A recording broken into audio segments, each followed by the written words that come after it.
안녕하세요. 오늘도 말씀 정주행 시리즈에 오신 분들을 주님의 이름으로 환영합니다. 오늘은 고린도전서 11장 두 번째 시간입니다.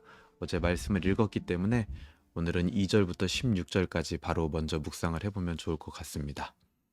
2절에서 바울은 이렇게 시작을 합니다. 너희가 너희가 모든 일에 나를 기억하고 또 내가 너희에게 전하여 준 그 전통을 너희가 지킴으로 너희를 칭찬하노라. 그래서 고린도 교회도 문제가 참 많았지만 항상 문제만 일으켰던 것이 아니라 바울이 이렇게 칭찬할 만한 것도 있었던, 그 칭찬의 내용은 뭡니까? 바로 전통을 잘 지켰다라는 거예요. 그래서 이들이 지켰던 전통이라는 것은 유대 장로들이나 바리새인들이 지켰던 그런 전통을 말하는 건 아니죠, 당연히. 바울이 전해준 복음에 의한 전통, 복음으로부터 나온 문화와 전통, 그런 것들을 잘 지키는 모습들도 이들에게 있었다라는 겁니다. 그리고 나서 이제 그 밑에부터 바울이 남자나 여자가 머리에 무엇을 쓰는 거, 그리고 머리가 기르냐 짧으냐, 이런 이제 문화의 문제에 대해서 이야기를 하는데 오늘날의 시선으로 보면 전반적으로 이해하기가 쉽지 않은 말씀이에요. 그래서 당시의 문화를 좀 이해를 해야 되는데, 우리가 오늘 말씀을 보면서 한 가지 조심해야 될 것은 이게 남녀 간의 어떤 우열이라든지 혹은 우선순위를 가르치고자 하는 말씀은 아니었다라는 겁니다. 물론 오늘 표현 자체가 여자의 머리는 남자요, 그리스도의 머리는 하나님이다, 이렇게 얘기를 하면서 마치 이제 여자를 남자가 주관해야 되는 것 같은 느낌으로 이제 말씀이 많이 전개가 되는데, 그렇다고 해서 남자가 무조건 앞서야 된다, 그런 말은 아니에요. 다만 바울은 이제 문화적으로 접근을 하고 있는 겁니다. 그래서 남녀 관계를 말하고 있는 것 같지만 바울은 언제나 그리스도, 하나님으로부터 모든 것이 시작되었다라고 오늘 본문에서도 계속 이야기하고 있기 때문에 이게 남녀 간의 우열이나 우선순위를 말하고 있는 건 아니죠. 그리고 동시에 이런 말도 합니다. 여자 없이 남자도 없다. 그런 말을 하는 것으로 봐서는 분명히 남녀 간의 우선순위를 말하려고 했던 것은 아닌 것 같습니다. 다만 지금 이제 오늘 본문을 보면 문제가 되는 부분이 뭐였냐면 고린도 교회 여자들 중에, 여인들 중에 누군가가 이 당시에 있었던 여자들이라면 다 했던 머리를 가리는 전통, 머리를 가린다라는 건 쉽게 말해서 머리카락을 가리는 거죠. 그 머리카락을 가리는 두건을 쓰는 그 전통을 탈피하고 그냥 교회에 나왔던 자들이 있었다라는 거예요. 자, 당시의 로마 사회에서 이 머리카락을 가리는 전통이라는 것은 결혼한 여인들에게 요구되는 전통이었습니다. 왜냐하면 이 머리카락이라는 것은 고대 사회로부터 이 여성의 성적인 매력을 발산하는 것으로 상징되는 경우가 많았기 때문에 기혼한 여성들은 이 머리를 가리고 다니는 게 예의였다라는 거죠. 그리고 요구되는 어떤 도덕적 덕목이었고, 그런데 이제 고린도 교회에 있는 교인들은 복음을 받아들인 사람들이기 때문에 그런 사회의 풍습이나 어떤 세상적 전통에 얽매이지 않은 사람들이죠. 그래서 여자들 중에는 그런 깨달음으로 인해서 자유로운 여인들이 생겨났던 겁니다. 4절 한번 볼까요? 무릇 남자로서 머리에 무엇을 쓰고 기도나 예언을 하는 자는 그 머리를 욕되게 하는 것이요, 무릇 여자로서 머리에 쓴 것을 벗고 기도나 예언을 하는 자는 그 머리를 욕되게 하는 것이니 이는 머리를 민 것과 다름이 없음이라. 이게 그러니까 단순히 그런 어떤 자유롭게 다녔던 이 여자들에 대한 이야기만 하고 있는 것이 아닌 게, 그리고 여자들에 대해서 어떤 조용히 있으라든지 또 여자들은 좀 뒤쪽에 우선순위에서 밀리는 존재다라는 이야기를 하고 있는 게 아닌 게, 5절에 보세요. 여자로서 머리에 쓴 것을 벗고 기도나 예언을 하는 자, 이렇게 표현이 돼 있죠. 그러니까 당시에 이 교회의 분위기 자체가 남자들도 교회에서 기도하고 예언을 했지만 여자들도 마찬가지 그와 동등하게 교회에서 누구나 기도하고 예언하는 일들이 많이 있었다라는 거예요. 그러니까 교회가 그렇게 평등했다라는 거죠, 남녀 간에. 그래서 동일하게 은혜를 나누고 섬기는 일들이 있었다라는 겁니다. 그리고 교회를 이끌어가고 방향을 제시하는 여인들도 있었다라는 걸 우리는 알 수 있습니다. 그래서 그런 분위기가 교회가 있었기 때문에 이 여인들이 더더욱 아까 말했던 그런 사회적 풍습이나 전통에서 이제 자유함을 가지고 머리에 두건을 쓰던 습관을 버리고 예배에 참석하는 경우가 있었던 거예요. 근데 이 뒤에 이제 쭉 읽어보게 되면 바울이 이 머리에 두건을 쓰는 게 좋지 않겠냐라는 뉘앙스로 권면을 합니다. 13절 한번 볼까요? 너희는 스스로 판단해라. 여자가 머리를 가리지 않고 하나님께 기도하는 것이 마땅하다라고 너희는 보느냐? 하면서 이게 지금 어떤 뉘앙스예요? 두건을 쓰는 게 좋겠다라는 뉘앙스죠. 분명히 복음을 받아들인 자들은 사회의 전통과 풍습에서 자유로워지는 게 맞는데, 그리고 교회도 그런 분위기였는데 남녀 간의 우열이 없이 누구나 다 교회를 섬기고 방향을 제시하고 함께 기도하고 예언하고 그런 분위기였는데, 바울은 오히려 그와 반대되는 것 같은 이야기를 한단 말이에요. 얘들아, 여자들은 머리에 두건을 쓰는 게 좋지 않겠니? 이 바울이 마치 로마 사회의 전통을 그대로 인정하는 것처럼 이야기하는 이유가 뭐였을까요? 그래서 우리가 이제 배경을 좀 더 자세히 이해해야 될 필요가 있는데, 당시에 이렇게 복음으로 인해서 자유를 깨닫고 자유를 얻은 여인들이 교회에 두건을 쓰고 오지 않았단 말이에요.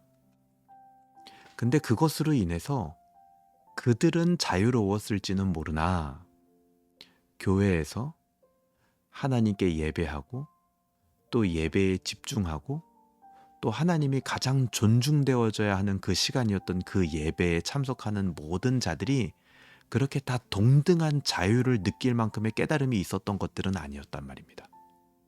그들 중에는 아직까지 믿음이 연약한 자들도 있었고, 아직까지 로마 사회의 전통이나 풍습에 영향을 받는 사람들이 당연히 있었겠죠. 그러니 그런 자들이 이제 예배에 참석했는데 교회에 있는 여인들이 막 두건을 쓰지 않고 풍성한 머리를 그냥 드러내놓고 다니는 모습을 보면 어떨까요? 그들에게는 굉장히 파격적이었겠죠. 그렇기 때문에 무슨 현상이 일어난다? 예배에 집중하지 못하거나 그들 마음속에서 하나님이 존중되지 못하고 오히려 그 두건을 쓰지 않은 여인에게 시선이 쏠리는 경우가 있었다라는 겁니다. 그래서 바울은 이 두건을 쓰느냐 마느냐 하는 문제에 대해서도 기준이 뭡니까? 앞에서 얘기했던 대로 함께 예배에 집중하는 그 이웃들을 존중하고 배려하는 남의 유익을 구하는 선택을 너희가 해야 되지 않겠냐는 거예요. 그러니까 그것이 사회의 전통과 풍습이었든 아니었든 그게 중요한 게 아닙니다. 다른 사람의 유익을 너희가 구해야 되지 않겠냐? 만약에 그것이 설령 사회의 풍습과 같은 모습이어도 그것이 다른 사람을 배려하는 거라면 너희가 그런 선택할 수 있지 않겠냐? 라는 거예요. 자, 그런데 이것이 비단 당시 여자들에게만 해당하는 것이었을까요? 아닙니다. 그래서 바울은 오늘 말씀 속에서 계속 남자에 대한 이야기도 동일하게 합니다. 그러니까 남자든 여자든 간에 예배에 참석할 때 자신의 자유함으로 인해서 다른 일을 연약함에 빠지게 한다든지 이 예배의 집중력을 조금이라도 흐리게 한다든지 하나님께만 집중되어야 하는 예배 시간에 사람이 집중되게 한다든지 그런 것들을 조심하라는 거예요. 이런 권면은 말씀에서 계속 이야기하는 대로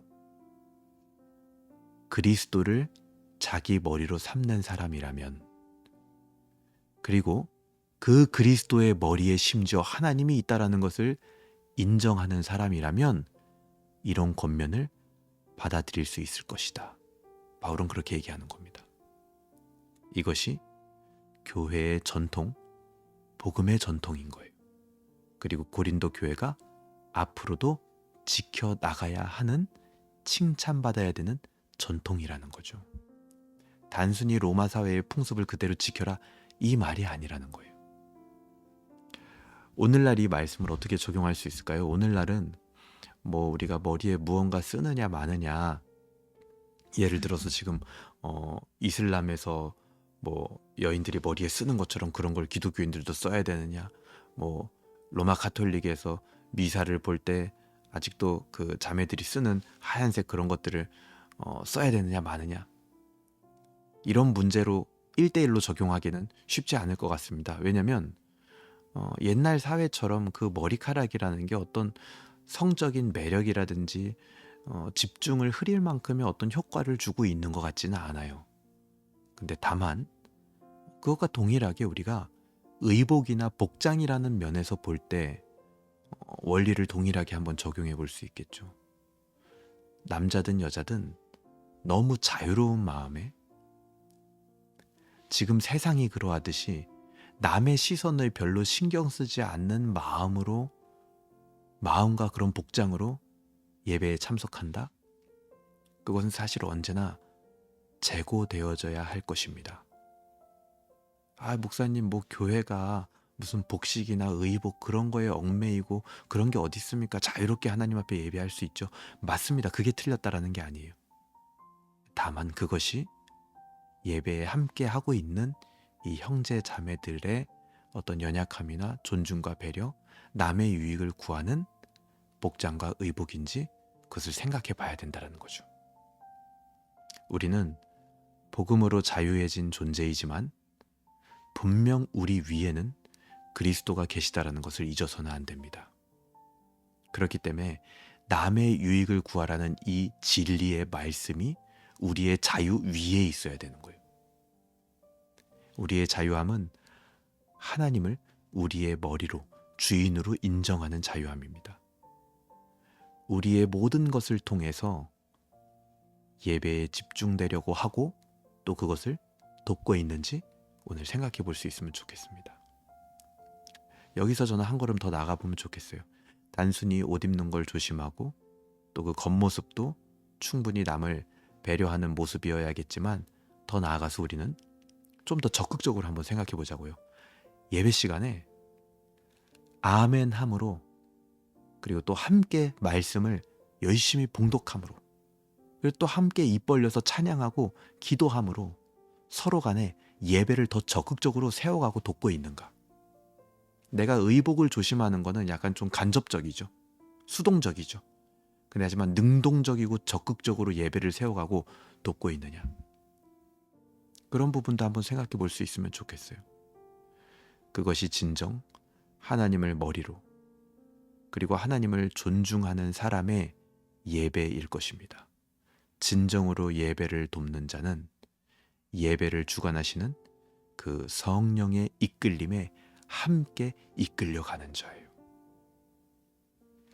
오늘 여러분들에게도 그런 마음의 중심을 가지고 예배에 임할 수 있으면 좋겠습니다.